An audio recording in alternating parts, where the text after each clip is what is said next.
wax like a dog.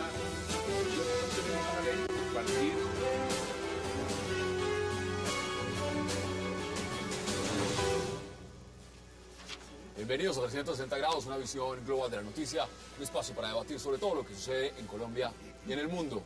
Empezaremos hoy hablando de un proyecto de ley muy publicitado en el Congreso y en todo el país sobre un tema que preocupa a todos, los nuevos castigos para los conductores ebrios.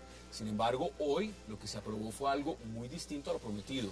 Las comisiones primera de Senado y Cámara de Representantes aprobaron en primer debate una mini ley en contra de los conductores ebrios, que excluye sanciones administrativas y económicas y que solo aumenta penas al homicidio culposo para evitar que si se presenta la muerte de una persona durante un accidente de tránsito con un borracho al volante, este pida detención domiciliaria. ¿Por qué el Congreso no quiere castigar duramente a los borrachos al volante? Debate hoy en 360. Y también hablaremos esta noche sobre la mala hora que pasa la educación colombiana luego de los pésimos resultados en las pruebas internacionales PISA que evalúan matemáticas, lenguaje y ciencia en 65 países. Los resultados de los estudios colombianos apenas dieron para ocupar el puesto 62. Los docentes del país reconocieron que hay serios problemas desde el diseño de las políticas, desde el preescolar y los bajos sueldos de salarios, por supuesto, a los maestros. La ministra de Educación, María Fernanda Campo, expresó que hay preocupación, pero que vamos por el camino correcto y que en 10 años se verán los resultados. ¿Qué tan mala es la educación en Colombia y quién es el responsable de este temático problema? Hoy debate en 360 y no se muevan, que ya en segundos le damos la bienvenida a nuestros invitados. Wax like a dog.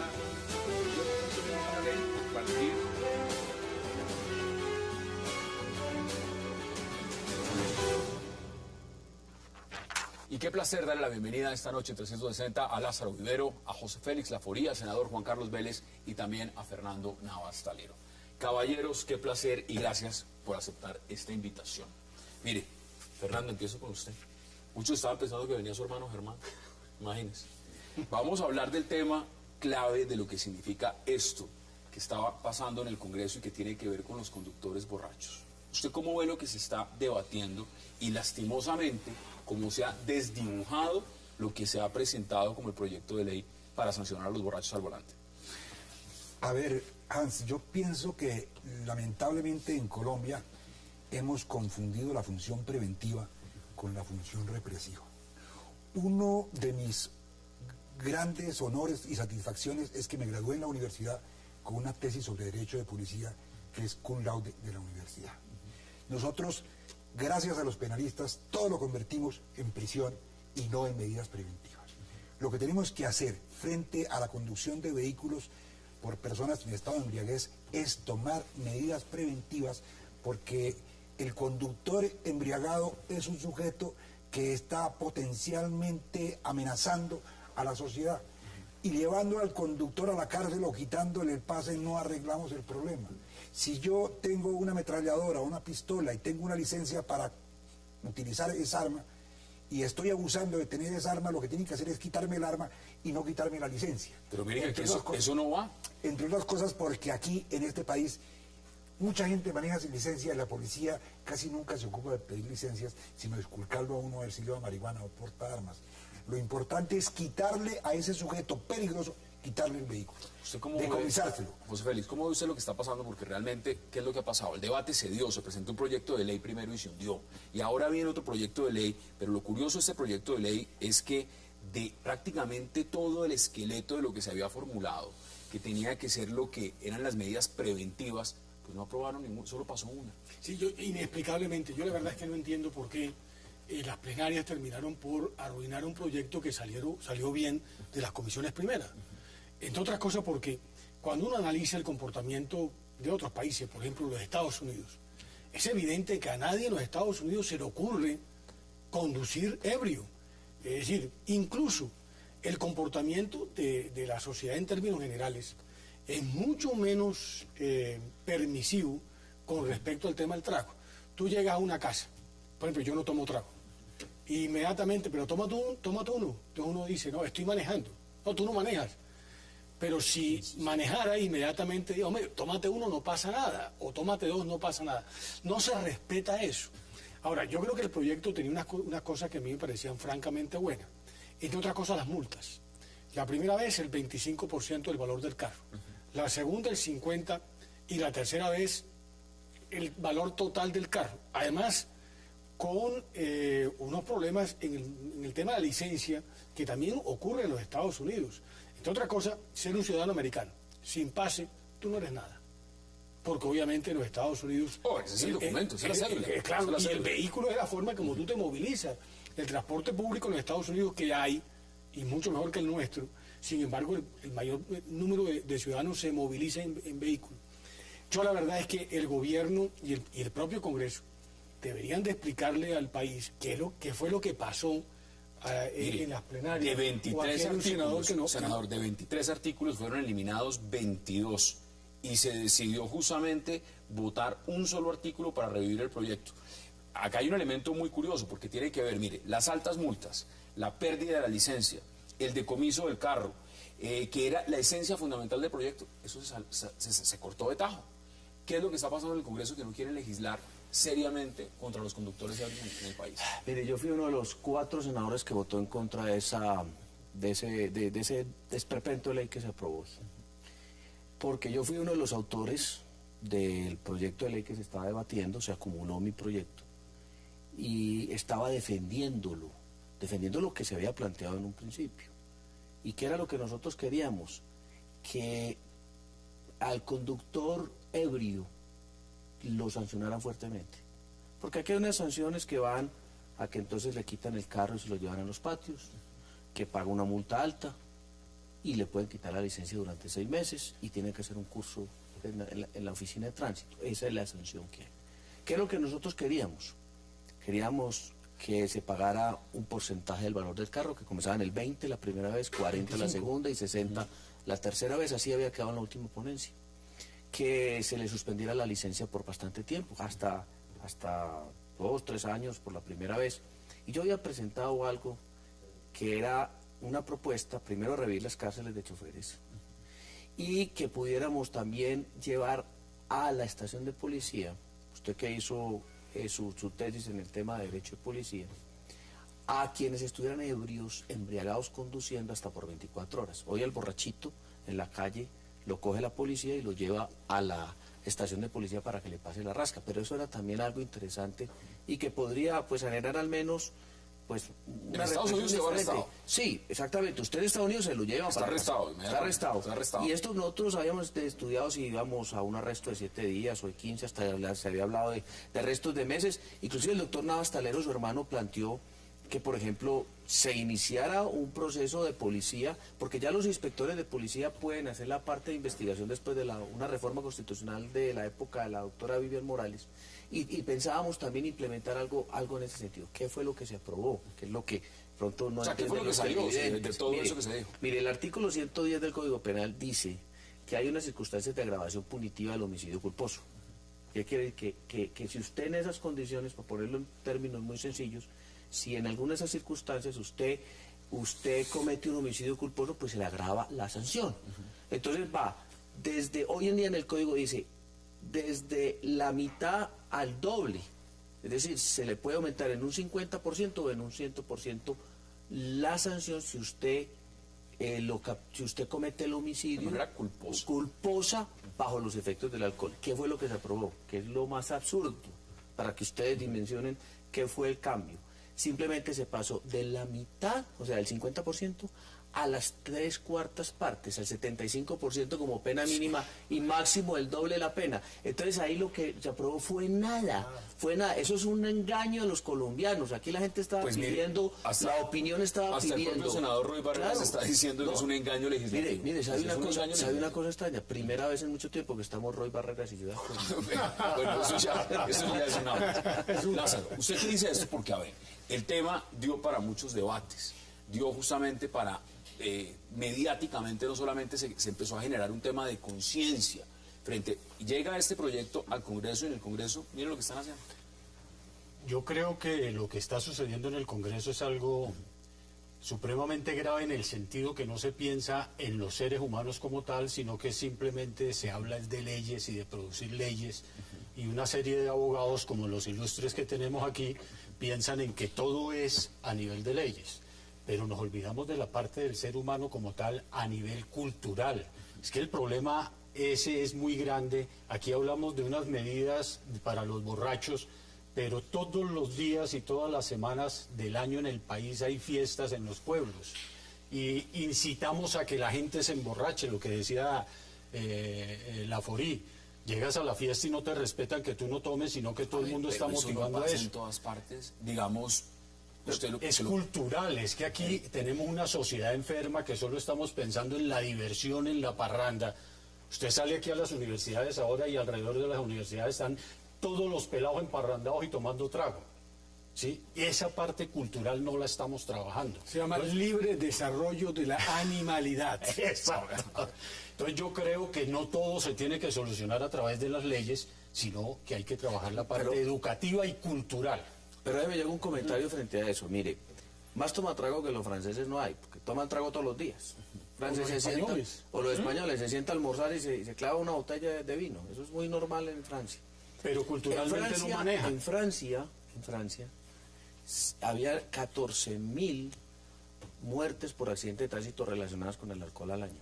Implementaron una ley durísima. En Francia usted lo puede encontrar, le meten 30 días de arresto.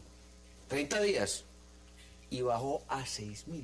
Me lo contó el embajador de Francia esta semana.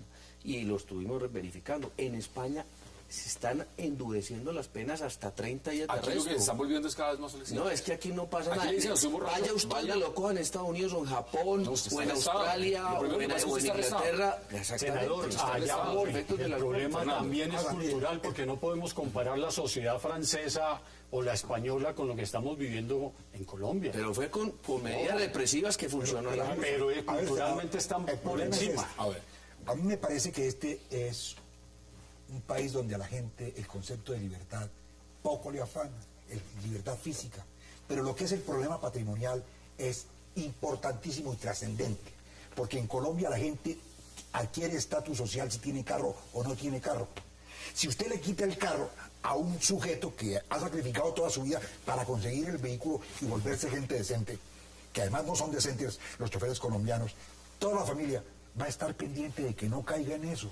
La mujer lo va a cuidar, los hijos lo va a cuidar, la moza lo va a cuidar, nadie lo va a... aquí proponíamos... entonces hay que quitarle el carro. Pero si aquí el proyecto Proponíamos elimina el llevar el carro. carro 30 días a los patios. 30. pero eso no lo Aquí no hay, aquí no hay No, no se cárcel para aprobó. meter tanta gente. Eso estaba ahí en Pero el sí proyecto tenemos de ley. depósitos Eso es lo mismo del suficientes sofá. para llevar los carros allá.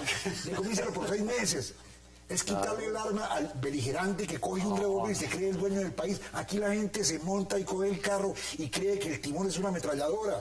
Entonces quitémosles el carro y se acaba la peligrosidad del tipo porque le tocará emborrachar el Les quiero pavimento. contar otra anécdota y me disculpa. Otra de las razones por las cuales este proyecto se nos desbarató, y en eso yo lo dije en el debate hoy, fue por culpa del mismo alto consejero del Estado, del doctor Francisco Lloreda, de Seguridad Ciudadana, que se le ocurrió meter en ese proyecto, eso fue prácticamente lo que en parte lo enlodó, lo que eran las sanciones a los conductores temerarios, que no tenía que ver nada con esto. Entonces llegamos al extremo que a un conductor que se tirara un pari, que no respetara un semáforo en rojo, que si el límite de velocidad era 80 kilómetros por hora en la ciudad iba a 85 o 120 en el campo iba a 130 kilómetros por hora, o sea, sobrepasar, y otra serie de violaciones de normas de tránsito, se le retuviera el carro por un mes y se le aplicara, se le retuviera y se le quitara la licencia entre 6 meses y un año. Entonces ahí, claro, todo el mundo reaccionó fuertemente porque ahí sí no se nos quiero fue la quedarnos de lado mano. antes de que pasemos al siguiente y a que hagamos la pausa y les dejo la pregunta en el aire, es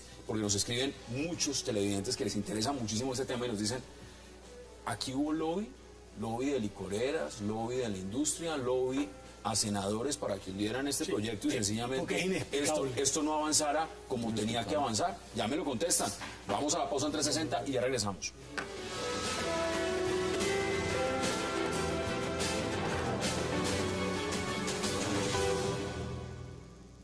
Hay un elemento positivo y uno negativo. El elemento positivo es que logramos dejar vivo el proyecto mediante el cual se sanciona a los conductores que en estado de ebriedad le causan daño a otra persona. Y lo dejamos vivo con unas sanciones muy fuertes porque aquella persona que se toma unos tragos, maneja un carro, hiere o mata a otra persona, va a perder la libertad. Ya no va a tener el derecho a que le den la libertad mientras le hacen el proceso, no va a perder la libertad. Las sanciones administrativas, que era un tema central de este proyecto, que entre otras cosas es de mi autoría, desafortunadamente no pudieron votarse porque generó una gran confusión entre los señores representantes y senadores. Eran unas multas altas, retención del vehículo, pérdida de la licencia, cancelación de la licencia. Pero esas medidas se insistirá en las plenarias de Cámara y Senado para revivirlas, de manera que el proyecto pudiésemos decir que va en la mitad del trecho y el proyecto es la mitad de lo que se ha presentado y queremos aprobarlo completamente y para ello insistiremos en plenaria de Senado. Regresamos a 360. Pareciera que los proyectos que llegan al Senado terminan mutilados. ¿Eso es verdad lo que estaba diciendo el senador Velasco? No, porque es que ya en la ley estaba que quien si estuviera embriagado cometiera un homicidio hacia otra persona, pues obviamente hoy en la ley dice que va a la cárcel, igualmente como quedó, y va a la cárcel. Y lo otro, que las sanciones administrativas lo que hicieron fue dejarlas como constancias para debatirlas en los siguientes plenarias, pero la ley no permite que eso se haga. Aquí podemos decir Aquí entonces no, que o sea, literalmente proposiciones nuevas estamos igual a como estábamos antes. No, lo único que cambió es lo que yo expliqué Lo ahora. propuso, sí, no más.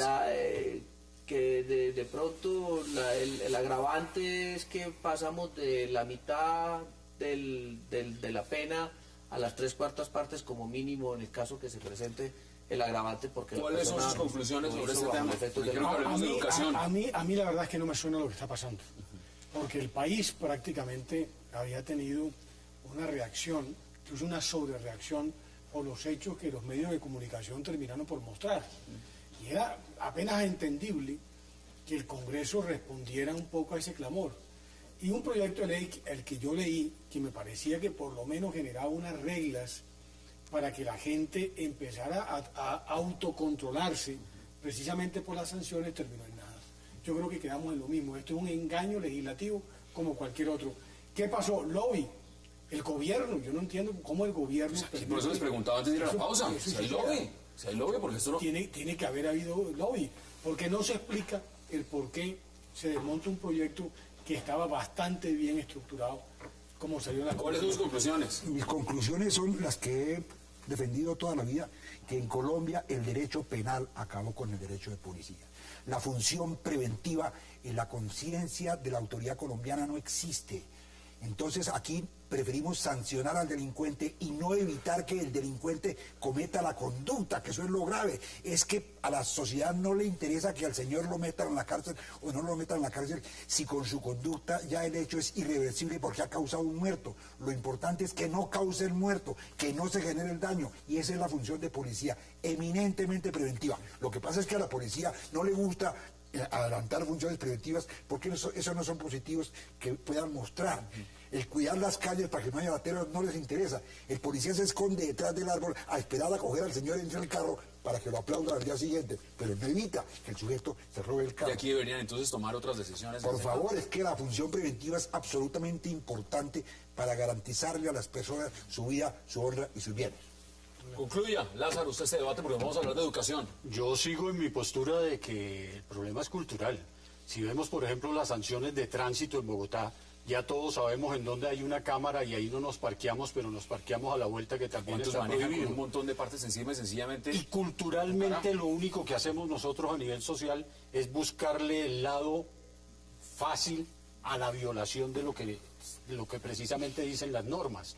Entonces aquí el problema no es solo de normas, sino de cultural y además educativo de la gente, para que respete al otro como ciudadano, para que sea un ciudadano realmente completo, en donde sus obligaciones y sus derechos sean respetados. Miren, les voy a cambiar de tema, porque esto queríamos abrirlo y debatirlo, porque esto pasó hoy en el Congreso, y la verdad es que la noticia lo deja a uno aterrado. Pero lo que está pasando también con la educación eso sí es impresionante. Mire, leí un artículo en la revista Semana y en la introducción lo define muy bien. Se lo voy a resumir muy rápido. Dice, ¿cómo se sentiría usted si fuera, por ejemplo, un aspirante que desea entrar a la universidad y solo hay 10 cupos? Sería muy difícil, pero no imposible. es posible que esa sea la pregunta que usted se formule en ese momento. Pero el día del examen acuden 65 estudiantes. Hay un chance, dice usted, de ganarme uno de esos 10 cupos. Sin embargo, cuando publican los resultados de casi todas las pruebas, usted quedó de 64 entre los 65. Es decir, bruto entre los brutos. Colombia quedó de 62 en 65 países en las pruebas. Sí. ¿Cómo ve usted esos resultados? ¿Eso qué nos está diciendo la educación en Colombia? Mire, yo esta mañana tuve la oportunidad de escuchar a la ministra de Educación y quedé perplejo por la manera como el gobierno aborda un tema tan sensible como este. Hombre, Colombia no se puede darse el lujo de una educación relativamente buena para los ricos y bastante mala para los pobres, porque eso lo que hace es que perpetúa condiciones de miseria y de pobreza. Mientras usted habla, ese es el listado más o menos de los mejores y peores puntajes. Claro, mire, déjeme decirle varias cosas con respecto al tema. Hace 6 o 7 meses estuve en Corea y me encontré con el embajador de Corea y me decía que el hijo que estudiaba en el mismo colegio de mi hija, ese muchacho salía a las 7 de la mañana y a las 10 de la noche todavía estaba estudiando. Incluso, un dato que no sé si lo conozcan los televidentes, el día de mayor nivel de suicidios en Corea es el día que el Estado publica las pruebas que le permite a los muchachos del colegio ingresar a universidades públicas.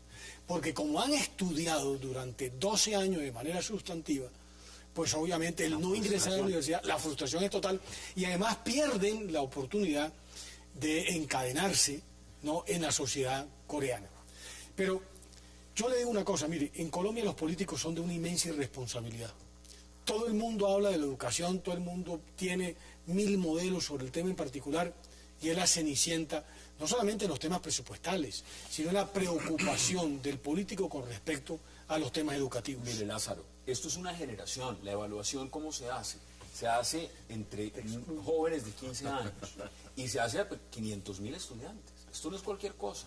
Cuando uno habla de ese promedio son personas que llevan estudiando prácticamente 15 años, 12 años. Es una generación perdida. Eso es más o menos lo que significa. La ministra de Educación dice que no hay que preocuparse porque en 10 años se ven los resultados. ¿Cómo te parece? En 10 años. ¿Qué dice usted al respecto cuando esta generación ya se perdió? Ahí por lo menos en esa evaluación... Es que no se ha perdido una generación, se han perdido muchas. Porque el problema no es de ahora, de hace 10 años, sino de toda la vida.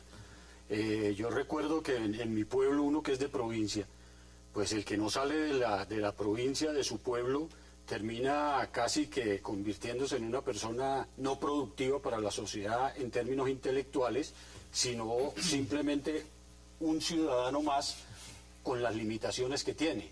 ¿Cuál era el gran sacrificio de nuestros padres? Llevarnos a los mejores colegios. Yo recuerdo a mi papá que decía, no les vamos a dar riqueza, pero tienen que estar todos estudiando en el Colegio Rosario.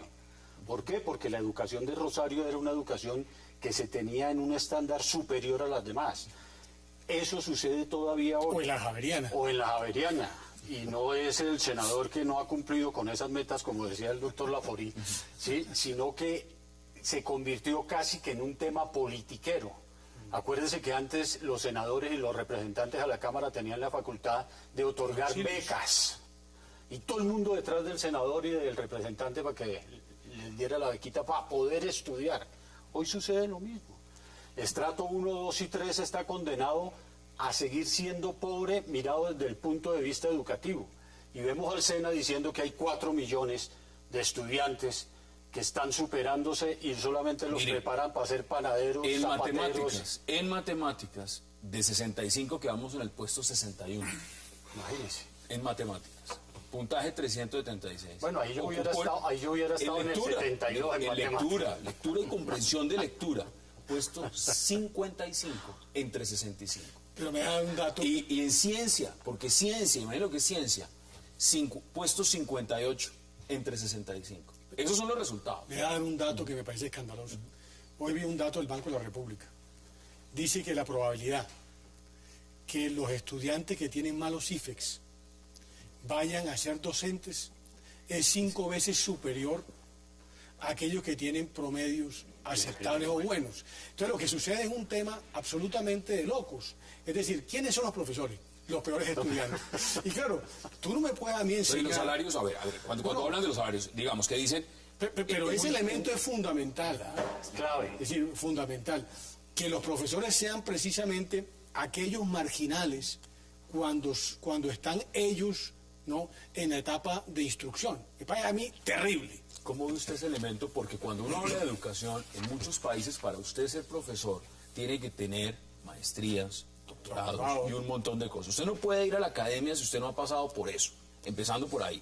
Aquí FECODE, muchos le critican y dicen que se ha dedicado más a preocuparse por sacar representantes a la Cámara de Senadores que por formar educadores. Ellos dicen que es que los salarios son muy malos. ¿Cuál es el tema realmente de la responsabilidad acá de los profesores? A ver, le voy a decir la verdad. Este es un problema estructural. La educación en Colombia es elitista. Y al sistema le interesa muchísimo que haya una clase dirigente que se eduque bien y un pueblo que se eduque mal. Porque el pueblo que se educa es pueblo que se libera. No nos interesa que el pueblo adquiera la cultura, el dominio del mundo, porque el día que el pueblo colombiano tenga esa educación, naturalmente que este país sería distinto. ¿Y quiénes son los principales responsables de esto? Unos maestros que, como usted dice, van a realizar esa tarea tan importante, tan trascendente, que es construir el país pensando en el dinero. Es que además la corrupción que genera el dinero en todas las sociedades es gravísima, pero en el sistema educativo, mientras exista la educación privada y la educación oficial, Tengo que ir a una pausa obligatoria y de inmediato les doy la palabra. Vamos a la pausa en 360 y ya regresamos para seguir hablando, por supuesto, de lo que es el programa, el modelo de educación en Colombia. Ya regresamos.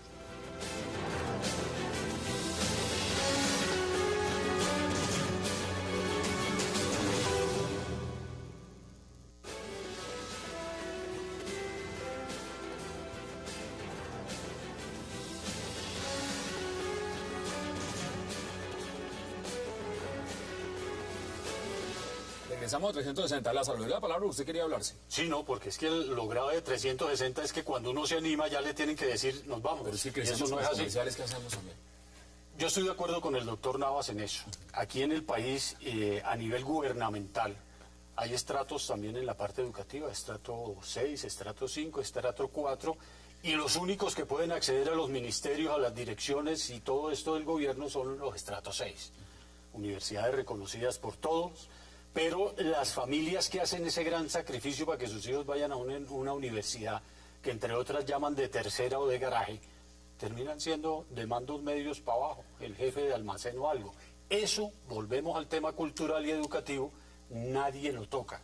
En el Congreso no les interesa que eso suceda, porque lo que tú decías también, una vez liberados intelectualmente de la sociedad y el pueblo en general, se les acaba el negocio. Pero yo no creo en esa teoría, me parece una teoría que no Senador, tiene... ¿qué dice usted también? Porque esto es Mire, un tema de fondo. A mí me parece que nosotros en Colombia de vez en cuando deberíamos hacer ejercicios como el que se está haciendo en México. ¿Qué país es donde nos vamos? Nos preguntamos qué país es el que queremos y que todos nos pongamos de acuerdo, todos los sectores, desde la más extrema derecha hasta la más extrema izquierda, y construyamos una propuesta de país. En Alemania, hace mucho tiempo, 30, 40, después de la guerra, 50 años, ellos hicieron una evaluación qué país querían y encontraron que era un país sin recursos naturales. Allá no hay petróleo, allá no hay carbón, allá no hay grandes extensiones para cultivar como en otros países europeos, etc. Y dijeron, vamos a desarrollar el intelecto de la gente, vamos a preparar a nuestras personas para que sean los generadores de empresas de innovación y que seamos un país desarrollado tecnológicamente. Entonces identificaron realmente qué era lo que ellos necesitaban desarrollar desde el punto de vista tecnológico para ser competitivos a nivel internacional. ¿Qué lograron hacer ellos? Establecieron unos parámetros claros y capacitaron muy bien a la gente. Es decir, los alemanes, los japoneses, que no tienen recursos naturales, y otros países europeos, el caso de Suecia, y otros lo que se dedicaron fue a formar a su gente y lo pusieron como la prioridad. Nosotros los colombianos todavía no tenemos a la educación como la prioridad, entonces lo primero que tenemos que hacer es eso. En segundo lugar, una estrategia para mejorar la calidad. Yo pregunto, ¿para qué un bachiller hoy en Colombia, un muchacho que termina la secundaria, ¿para qué tiene que saber de todo? Es que aquí sabemos todo, Dice, pero la especialización empezar, y mire que hay sistemas como el alemán que allá, ¿El francés también? sí, el francés, allá los van, de acuerdo a sus capacidades lo van ubicando en determinados sitios, y entonces allá van seleccionando a la gente para que una parte de la población se vaya a hacer educación técnica, otra tecnológica y otra universitaria. Pero es que entonces la calidad de la educación ya para los que terminan la secundaria, entendiendo que o hagan 5 años, o hagan 6 años, o hagan 7 años, de acuerdo a la capacidad que ellos tengan, es una educación de muy buena calidad. Lo segundo, lo tercero, el problema de los maestros. Nosotros tenemos maestros desmotivados y muy mal pagos. ¿Por qué mal pagos? Porque es que aquí un licenciado, una persona que termina, que termina sus estudios para ser maestro, se está ganando 1.100.000 pesos. Y oigan este dato que todavía es más preocupante. El maestro que en Colombia, que más se gana, es el más preparado, que tiene doctorado, recibe apenas un sueldo de 4 millones de pesos. Ese punto... Y otra cosa, le doy el último dato. Los maestros peor pagados de América Latina son los colombianos. En que otros países no. Es que mire, usted va a los Estados Unidos y entre un maestro y un juez hay un mismo sueldo. Aquí entre un maestro y un juez no existe. Sí, pero en los Estados Unidos hay varias cosas que a mí me parece, como para poner un poco de picante aquí con la izquierda. Es lo siguiente, mira, yo creo que... ¿Con cuál izquierda, doctor? Con la que está de la mesa. Vale la claridad. De la mesa.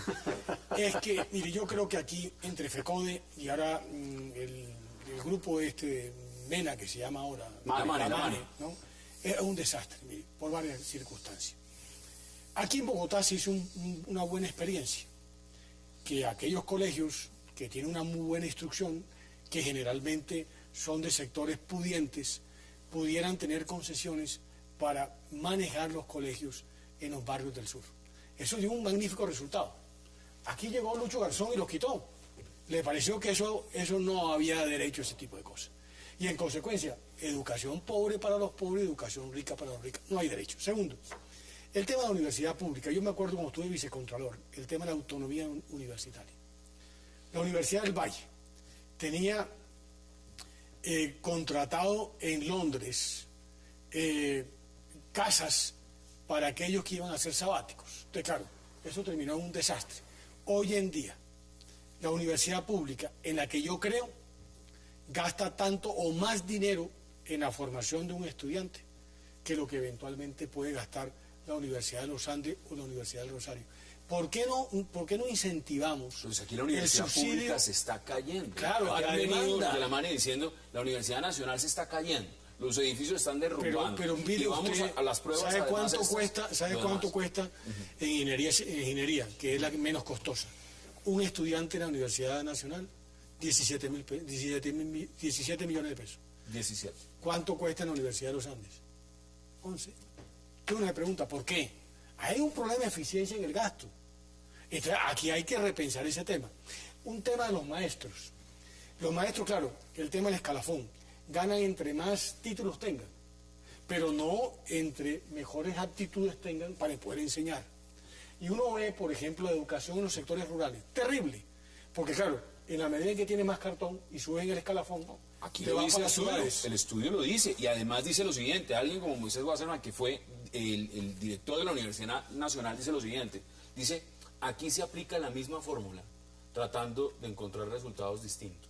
Eso lo decía Einstein, es exactamente lo mismo, volver a caer en el mismo error. La pregunta es esta, porque la ministra también ha salido con una pieza importante, y dice, es que hay que empezar el preescolar antes. El tema es desde abajo, el tema es de los niños. ¿Usted cómo ve esa propuesta de la ministra? ¿Eso realmente es una de las razones de peso? ¿Tienen que entrar más niños al colegio? Claro que esa propuesta de la ministra está en consecuencia con la concepción general que tenemos de la sociedad. Hay que sustraer al niño y llevarlo a un lugar absolutamente extraño para él y que su mamá vaya a trabajar para que su mamá sea proletaria y ese niño sea proletario después. Porque no pensamos en la felicidad del ser humano, que es lo más importante. Libertad es felicidad. Mientras nosotros no tengamos esas metas claras. Yo estuve viviendo en Corea, doctor. Yo viví en Corea y vi cómo educan a los coreanos. Una filosofía totalmente distinta. Ellos no son capitalistas, tampoco son socialistas ni izquierdistas. Son gente que practica la filosofía de Confucio. Entonces, es una manera de ver la vida totalmente distinta. Totalmente distinta. ¿Eso es aplicable acá? Podría ser si nos propusiéramos hacer un país nuevo. Y yo estoy de acuerdo con la teoría de Herodes. Aquí no hay que matar a los niños, sino a todos los mayores de 3 años. Lo invertirías. Para No, pero mira, déjeme decir un par de cosas que lo habíamos dicho aquí.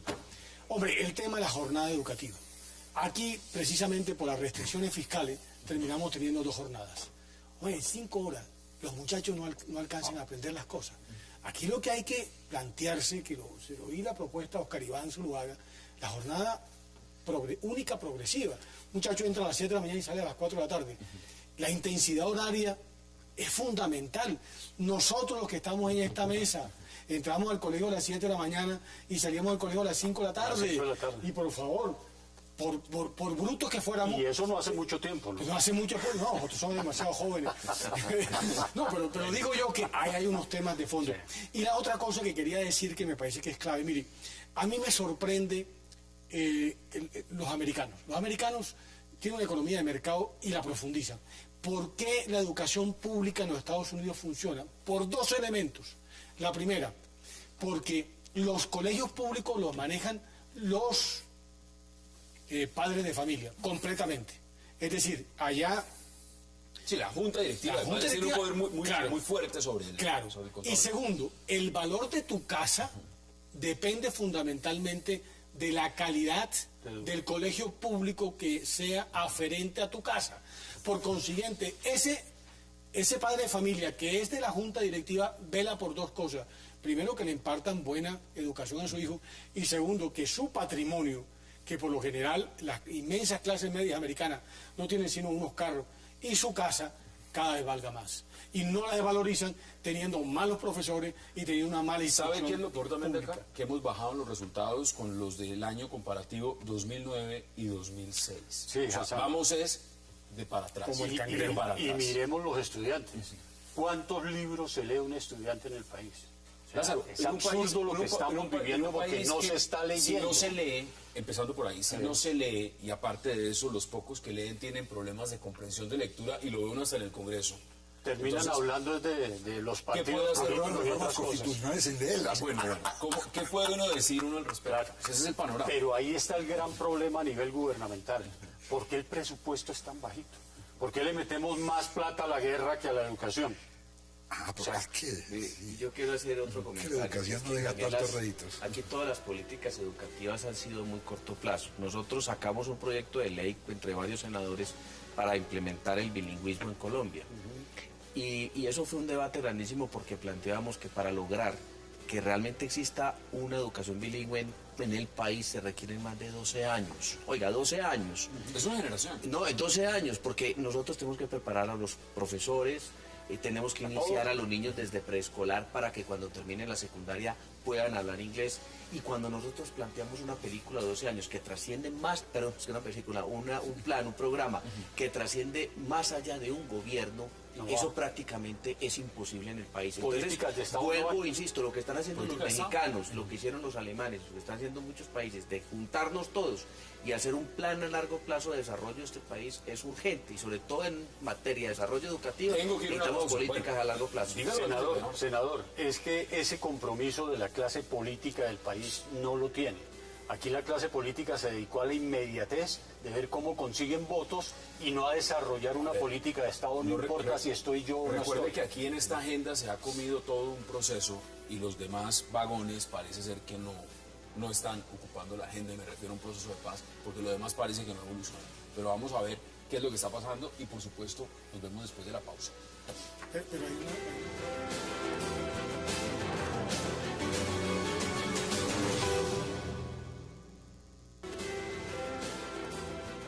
Regresamos a 360. Mire, hay un tema, y nos lo están escribiendo también nuestros televidentes, y dicen, el problema es el siguiente, es que los que están dando educación no se dejan evaluar, y cuando no se dejan evaluar se van a paro. Claro. Eso es un tema también que es válido ponerlo. Pero ese es lo que yo sostengo, es que aquí hay una captura del Estado. Aquí hay actores sociales o políticos que capturan el Estado. Y FECODE capturó el Estado. Mire, yo recuerdo, yo era vicecontralor, cuando Bula, ministro de Educación, intentó hacer la primera evaluación de maestros en Colombia. ¡Qué lío! incluso ya después se llamaría, alcanzó más o menos a iniciar ese proceso con las pruebas saber que iban a los muchachos y también iban a los educadores, pero ha sido imposible. Por eso a mí la teoría de que a la élite no le interesa, no, al revés. Mire, este es un mundo cada vez más competitivo con el tema de los TLCs. Si Colombia no prepara sus sectores medios bajos, incluso bajos, la economía colombiana nunca va a ser competitiva.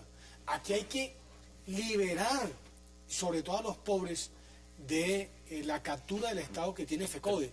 El día que le quitemos a FECODE el manejo de la educación, créame, que yo no creo que los sectores empresariales, ni incluso los sectores políticos, el problema de los políticos, y no es el caso de Juan Carlos Vélez, es que no, como que no alcanzan a dimensionar el asunto, están tan metidos en su clientela que no dimensionan el problema de educación. Y muchos no están ni preparados para estar en el es Congreso. que el doctor Laforí me ha dado el argumento para confirmar mi teoría.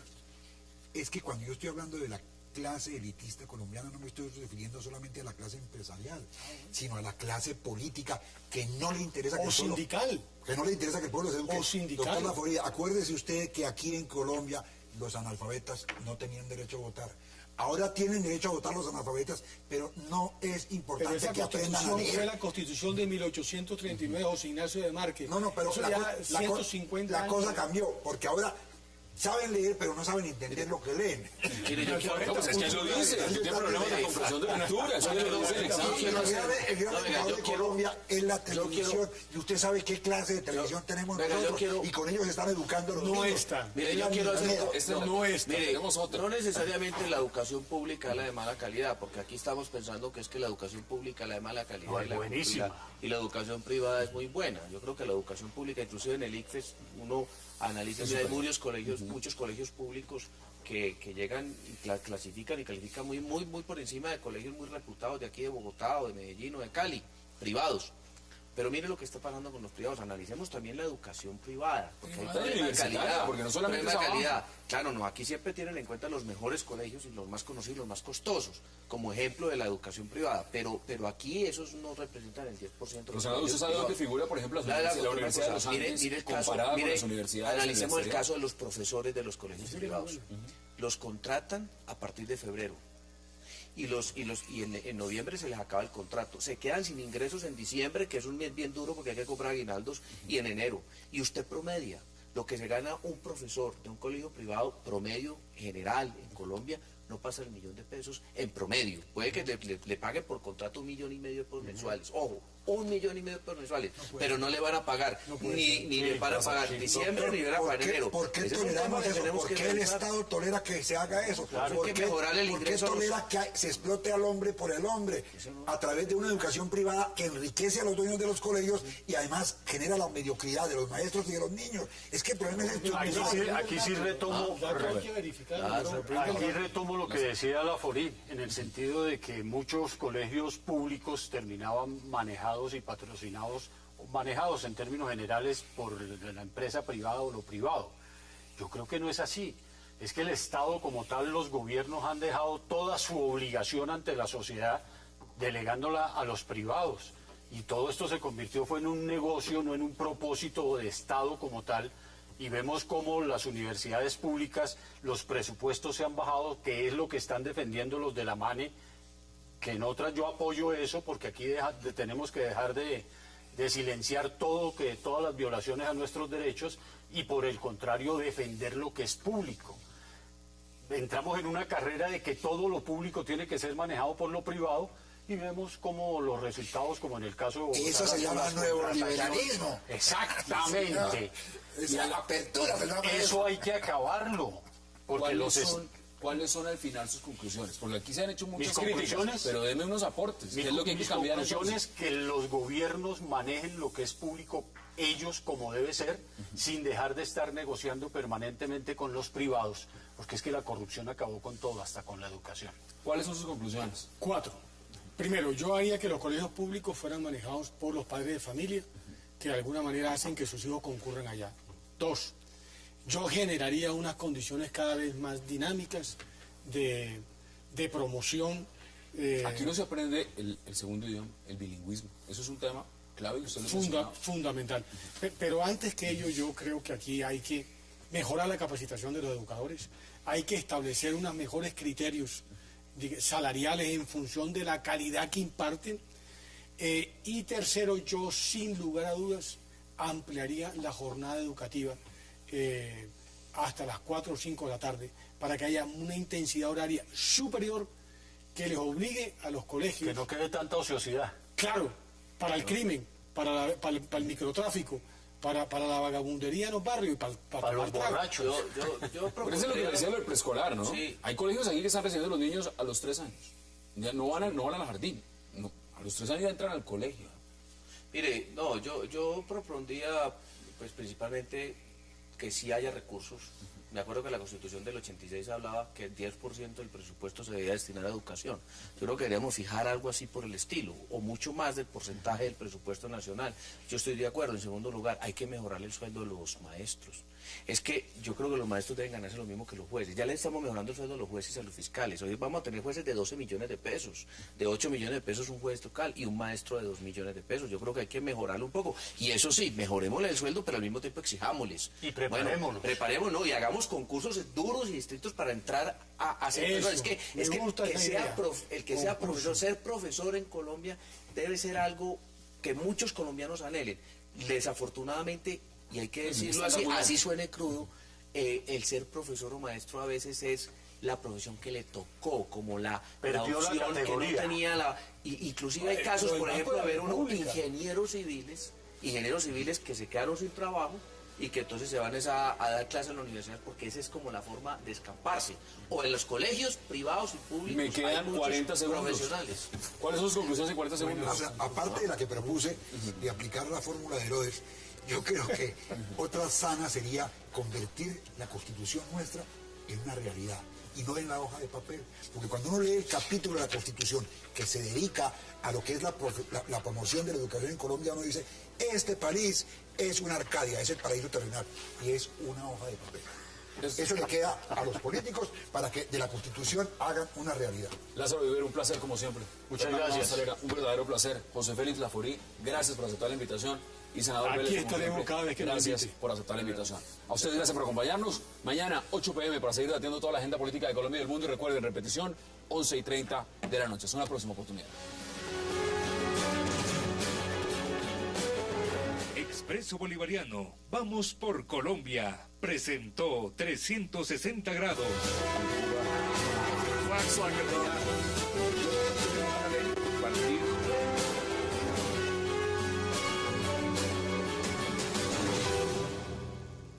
Tómate uno, no pasa nada, o tómate dos, no pasa nada.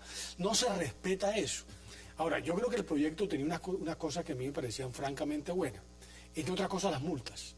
La primera vez, el 25% del valor del carro. La segunda, el 50%. Y la tercera vez, el valor total del carro. Además, con unos problemas en el tema de la licencia, que también ocurre en los Estados Unidos. Entre otras cosas, ser un ciudadano americano, sin pase, tú no eres nada. Porque obviamente en los Estados Unidos... Ese es el documento, esa es la cédula. Claro, y el vehículo es la forma como tú te movilizas. El transporte público en los Estados Unidos que hay, y mucho mejor que el nuestro, sin embargo, el mayor número de ciudadanos se moviliza en vehículos. Yo la verdad es que el gobierno y el propio Congreso deberían de explicarle al país qué fue lo que pasó en las plenarias. De 23 artículos, senador, de 23 artículos fueron eliminados 22 y se decidió justamente votar un solo artículo para revivir el proyecto. Acá hay un elemento muy curioso porque tiene que ver, mire, las altas multas, la pérdida de la licencia, el decomiso del carro, que era la esencia fundamental del proyecto. Eso es...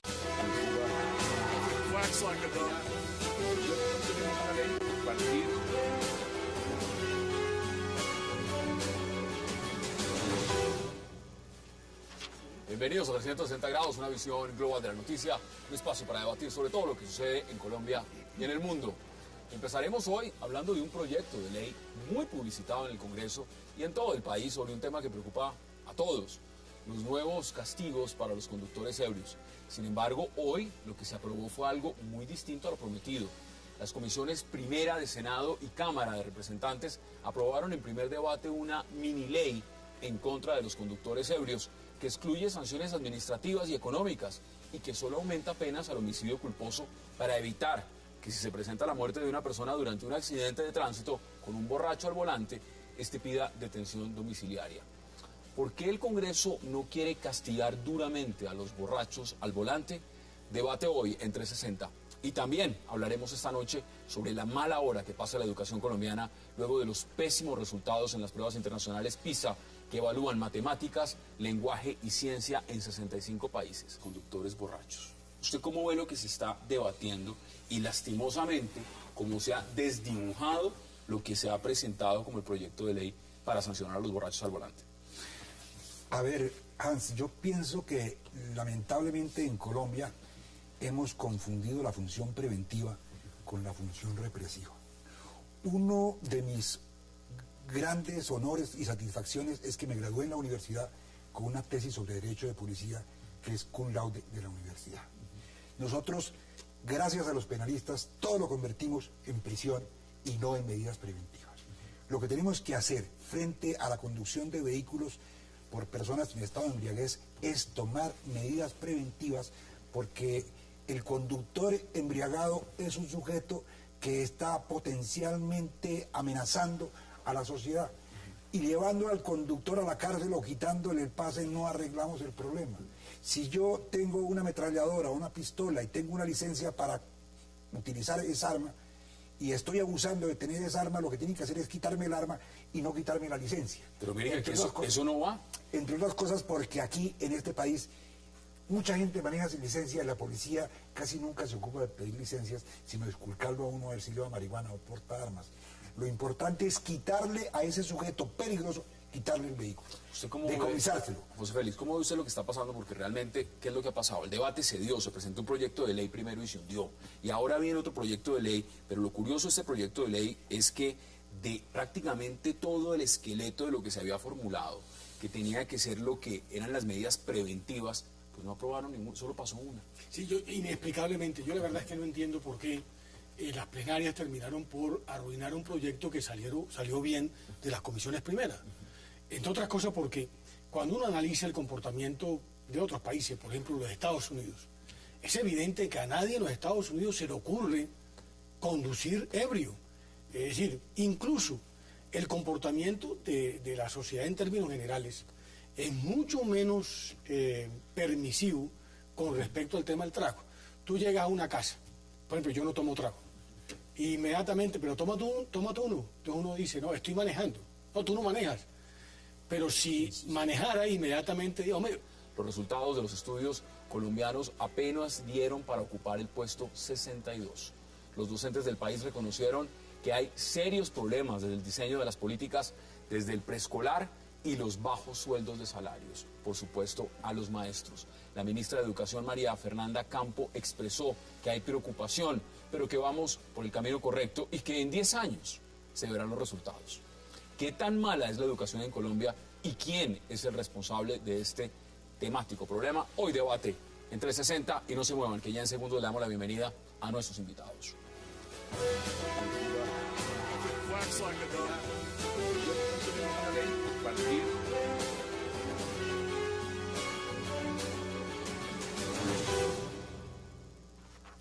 Y qué placer darle la bienvenida esta noche en 360 a Lázaro Vivero, a José Félix Laforía, al senador Juan Carlos Vélez y también a Fernando Navas Talero.